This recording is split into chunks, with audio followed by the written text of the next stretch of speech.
Cataract surgery. What happens and the lens choice you make.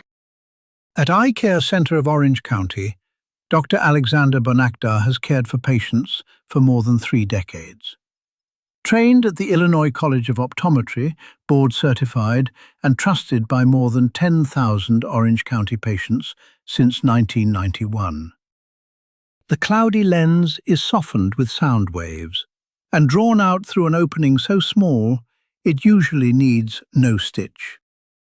A clear, artificial lens is placed where the old one was. It does not wear out, you cannot feel it, and it never needs replacing.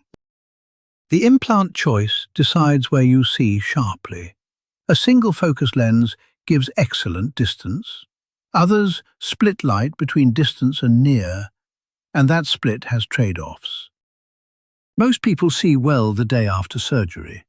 Vision keeps sharpening over the following days, with drops for a few weeks while the eye settles.